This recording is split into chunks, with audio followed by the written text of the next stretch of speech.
Hey everybody, welcome back So, Doom: The Dark Ages looks absolutely amazing. It looks ambitious. It looks like the most ambitious Doom game ever made, like easily, because its software went into so much detail.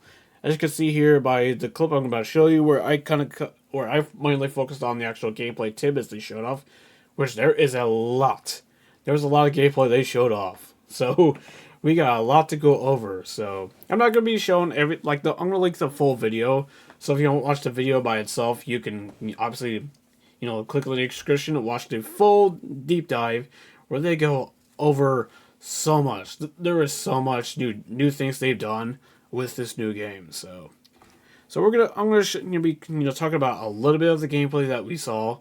Then we'll obviously go over even more details that id Software actually did in a roundtable prior to the developer direct, which again, highly recommend you check out the full 11-minute video. Like highly recommend it. Where they go over everything, the combat, the exploration, the story. They go do a whole deep dive. Where as we seen with the debut trailer last year, the mech and the dragon, which they're called like a cyber dragon. Obviously, as for the mech, we've known that they've been trying to do that for 2 games now, and they pulled it off.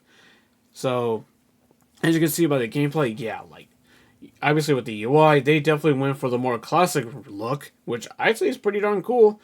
It's interesting that they just kind of with this like digital face instead of Doom guy's face, as we've seen with the older games. So, but hey, it's still cool though. It's definitely still kind of nice little callback, but obviously keep it its own thing too.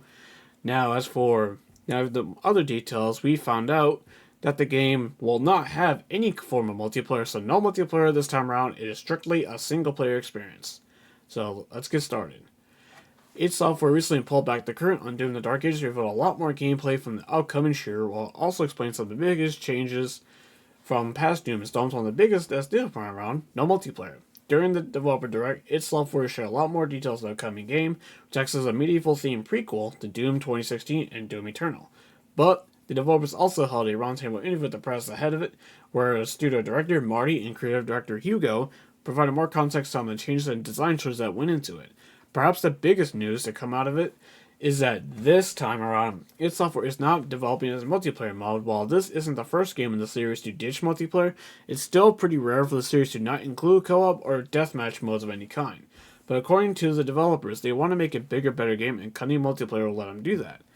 And I can see where they're coming from, because to me, at least to me anyway, the bread and butter of Doom was the single player campaigns. Like for at least for me anyways. I did like Doom 2016's multiplayer because it was more of an arena shooter, kind of like how we've had in like Halo and all that, but I did not like Doom Eternal's multiplayer all that much. I mean, I've had fun with it, but I didn't really play it too much. I kind of got bored of it after a little bit.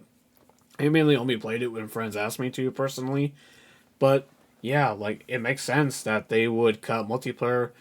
And as the article said, it's not their first time around, so it makes complete sense. So anyway, continuing. There's only the campaign. We decided that from the beginning. We want to free ourselves to create experiences like the Mech and the Dragon. They are both their own mini games in the game. We decided to put all of our effort into creating the biggest and the best campaign we've ever made. We didn't do multiplayer so that we couldn't make a better single player game like we couldn't have done the Mech and the Dragon, all that others. If we spread the risks around different gameplay, so we really just focus on single player. And based on everything they've showed us and told us about, I definitely think it was the right move. Like, for sure. It definitely was the right move. So, I'm all for it. I'm all for it for this decision. Like, really am. So, props to id Software for making the right move by ditching multiplayer. I know people are going to complain about no multiplayer. I'm like, did you really play battle mode? Like, did you really like battle mode that much? Like, if you're, griping about no multiplayer, and considering that it's the dev's vision, you can respect that and still disagree about no multiplayer. Wouldn't surprise me if mods could add a multiplayer mode or something. But it's to respect the developer's vision. So and they wanted to do a big, expensive single player campaign. I'm all for it. So it's their vision. So what they want to do, that's just their choice. But hey, anyway, continuing. They also addressed the question of whether this game is open world. So here's what they had to say about that. Martin and Stratton were also asked if Doom: The Dark Ages is an open world game. Id Software says it's the biggest game they've ever made and features the largest level scene in a Doom game, but the studio was clear that this is not an open world game like Skyrim or Assassin's Creed. It's definitely not an open world game, but it is the most expensive world we've ever built. You really feel like you're on a battlefield. It goes from the typical linear Doom to these large sandboxes where the exploration opens up. You get multiple objectives that be tackled in any order. Exploration also tied into power that is that you can find and unlock several upgrades for your character. I mean, yeah, like, not every game needs to be this 100-hour open world, you know. Like in the next video after this one, I kind of go on a little rant about the gaming industry as a whole, with the numerous issues that we've had over the years. So stay tuned to that, but moving on from that, yeah, I'm all for it because I don't know how they could do a Doom open world. And then again, I didn't think Halo would go open world until it did with Halo Infinite. So, I mean, if they could do it, I suppose so. But again, that'd be a whole nother topic of discussion.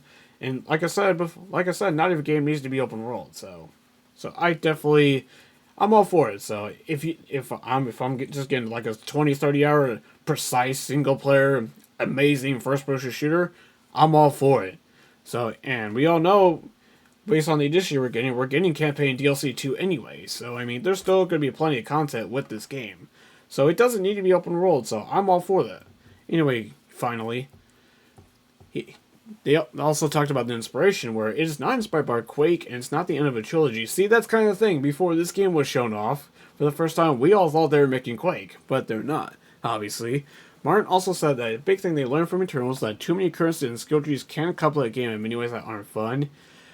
I could see like where people think that, because Doom Eternal, I'll admit, did get repetitive after a while, I'll admit, but it was still really fun to play. So instead, this time around, exploring Make You Stronger via the Dark Age simplified progression system, I guess they learned, feedback and put that into it. They also denied that the Doom Dark Ages is inspired by Quake. Instead, Batman comics inspired the developers. That's an interesting comparison.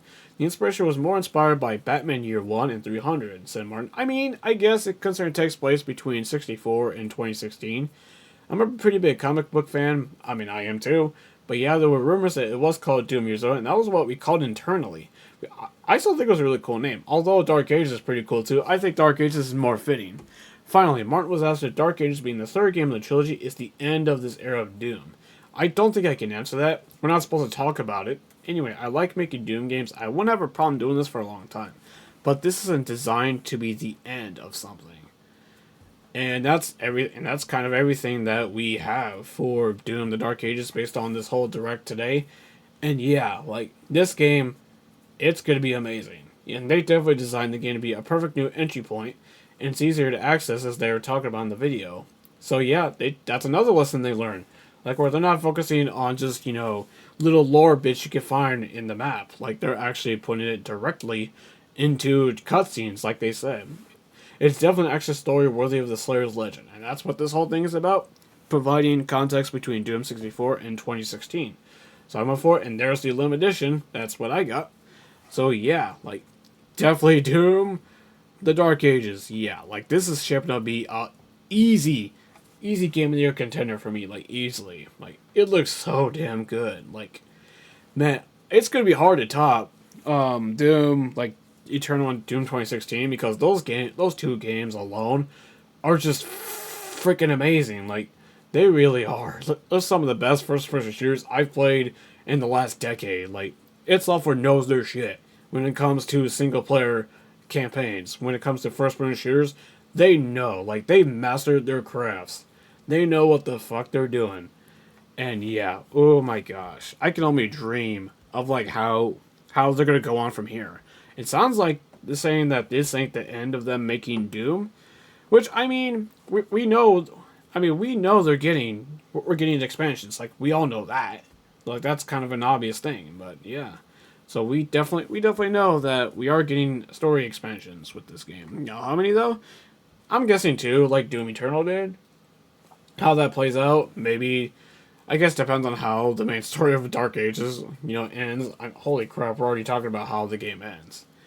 So I guess what time will tell, like how many, how long this game is. Because it's single player, Only single player. Only I have a gut feeling this could be the longest Doom from out of the three reboots, which would make sense because there's no multiplayer component attached at all. Hey, maybe in the future they add a horde mode too, you know. But hey, who knows though? Because I believe that was single player as well. So I mean, in Eternal, so maybe they kind of follow the same philosophy, and later down the line they add a horde mode. That'd be pretty cool. So, but yeah, like it's clear that this is the biggest, most ambitious Doom game that's been made, and I'm all for it. May 13th, bring it on because I got the $200 collector's edition, so I'll be playing it 2 days early before the full release on May 15th. So yeah, get ready everybody. So it's gonna be a massive game. I feel it comes out. It's easily one of my most anticipated games of 2025. So yeah, that's all I gotta say on this one. What did you guys think of the new Doom footage? Let me know in the comment section below. And if you are picking the game, what edition are you getting? I will see you on the next one. Till then, have a good one.